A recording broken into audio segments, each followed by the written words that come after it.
여지도소와 동국문헌비고의 여지고 등 영조시대의 전국 지리지 편찬 사업을 정조도 계승했습니다. 동국문헌비고는 백과사전과 같은 유서의 형식으로 엄밀한 의미의 지리지는 아니었는데요. 때문에 독자적인 전국 지리지 편찬이 필요했습니다. 그 결과가 해동여지 통제입니다. 정조는 1788년 해동여지 통제의 편찬을 계획하고 이듬해 규장각에 동국여지 승람을 계속하여 이룰 것을 명했습니다.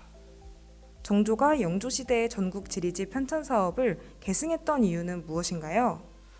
정조는 국가적 차원에서 국가의 지방 지배 및 구체적인 통치 자료의 파악을 목적으로 하면서도 기존의 것과 다른 형태의 지리지를 구상했는데요.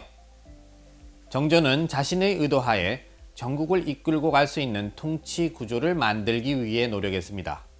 한편으로는 사회 경제 및 문화적인 변동에 따른 새로운 변화에 적절하게 대응하고자 했는데요. 이를 위한 정보를 국가적 차원에서 확보할 목적으로 새로운 지리지를 구상했던 것입니다. 정조는 이 책의 편찬을 직접 주도했는데요. 직접 서문을 작성하고 호구와 방리 등의 내용을 검토하기도 했습니다. 정조는 해동여지 통제의 편찬을 규장각에 모두 맡겼습니다.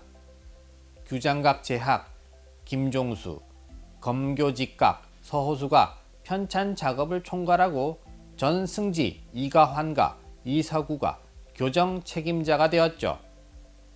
규장각에 소속된 신학들을 대거 참여시키기도 했습니다. 특히 정상기의 손자 정원님에게는 군직을 주고 이 일을 같이 담당하도록 했습니다. 해동여지 통제 편찬 사업은 계속 진행되었습니다.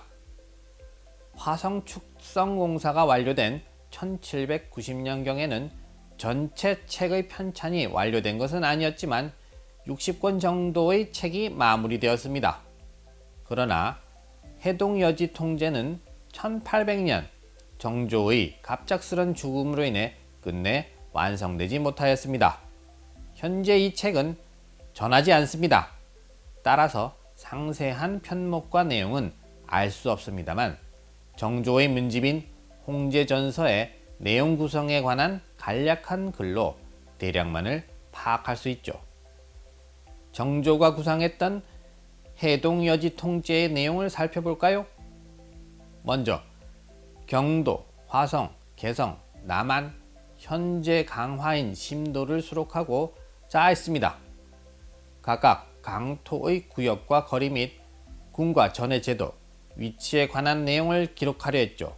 그리고 팔도를 구체적으로 서술하려 했습니다. 경기, 호서, 영남, 호남, 관동, 해서, 관서, 관북 순으로 팔도 군현들의 지명, 연역, 산천, 관해, 인물, 전부, 명승, 재형 등을 서술했죠. 이는 중국의 태평환우기의 예를 따른 것이라 합니다. 현재 해동여지 통제로 추정되는 읍지들이 서울대 규장각 한국학연구원에 남아 있습니다. 이들 읍지들을 보면 통치와 관련한 항목은 이전의 내용에 비해 매우 세분되고 자세해진 것이 특징입니다. 해동여지 통제는 이후 읍지를 작성하는 데 큰 영향을 미쳤는데 순조대에 작성된 경상도 지역의 읍지에서 확인해 볼 수 있습니다.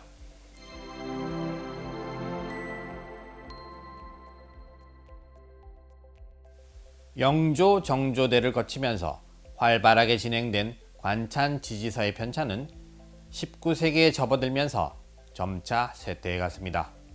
계속되는 세도 정치와 사회적 혼란으로 관찬 지지의 편찬이 위축되었죠. 그러나 19세기 중엽을 지나 고종시대로 접어들면서 읍지 중심의 관찬 지지 편찬이 다시 활발해졌습니다. 이 시기는 서양 세력이 들어오면서 사회의 위기의식이 심해질 때였죠. 고종대 관찬 읍지의 편찬은 1871년 1895년, 1899년 등 세 차례에 걸쳐 진행되었습니다. 1871년 읍지는 군사적 목적으로 제작되었습니다. 이해 고을의 지도를 그려 올리라는 명령이 중앙조정에서 전국에 하달되었어요. 이 읍지 편찬 사업은 1866년의 병인양요, 1871년의 신미양요가 직접적인 계기였던 것으로 보입니다. 외세와의 충돌 이후 국방과 치안을 위한 관제 개정부터 착수했죠. 군제 개편을 추진하고 군사시설을 확충했습니다. 경비 태세의 강화, 군기, 군물의 적극적인 정비, 신무기 제조 실험 등도 함께 진행했습니다.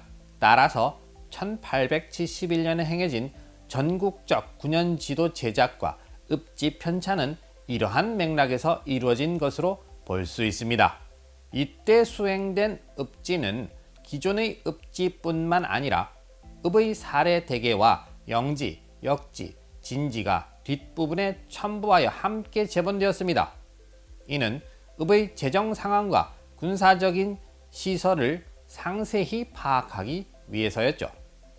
이 읍지들은 각 고을의 읍지를 도별로 함께 제본한 도지의 형태로 남아 있습니다. 서울대학교 규장각 한국학연구원 소장의 영남읍지 17책, 호남읍지 10책, 호서읍지 17책, 해서읍지 17책 등이 대표적인데 분량이 방대합니다. 하지만 이 시기에 작성된 읍지는 전시대 읍지를 그대로 뺏긴 것들이 대부분이었죠. 때문에 읍지로서의 정확성과 사실성이 떨어졌습니다. 이 시기 편찬된 읍지들의 가치는 뒤쪽 끝에 수록된 진지, 영지, 역지, 목장지 등에서 볼 수 있습니다. 그리고 1894년 동학혁명과 갑오경장을 거치면서 2차로 전국적인 읍지 편찬이 시행되었습니다. 1894년 7월부터 1895년 5월까지 이루어졌죠. 이 시기에 편찬된 읍지 역시 각 읍에서 작성된 것을 합책해 도지의 형태로 전하고 있습니다. 현재 서울대학교 규장각 한국학연구원에 소장된 영남읍지 34책, 호남읍지 18책, 호서읍지 7책 등이 대표적입니다. 이 시기의 읍지에는 대부분 지방 관아의 조직과 재정 운영 등을 기록한 행정서인 읍사례가 첨부된 것이 특징입니다.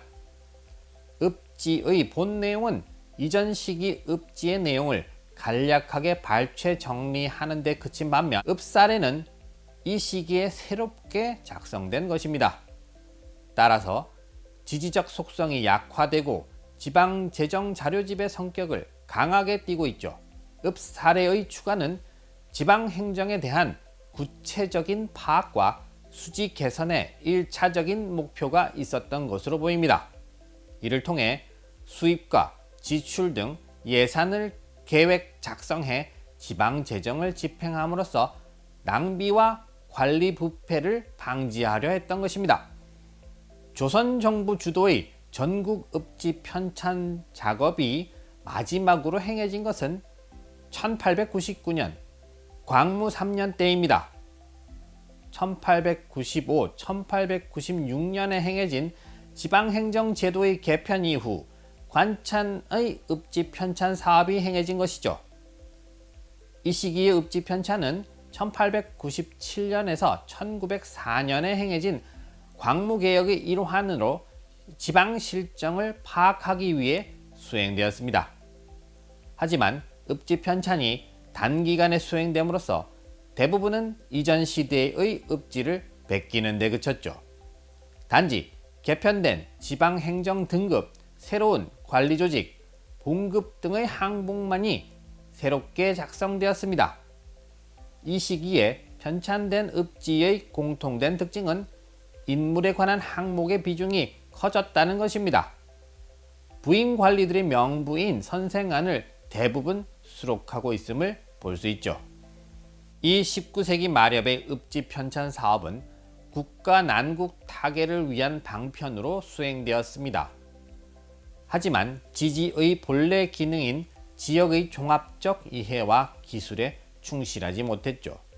그리고 국방과 관련된 사항과 재정 구조를 파악하는 데 그쳤다는 한계를 지니고 있었습니다. 그럼 여기까지 중앙정부 지리지에 대해 알아보았습니다. 감사합니다.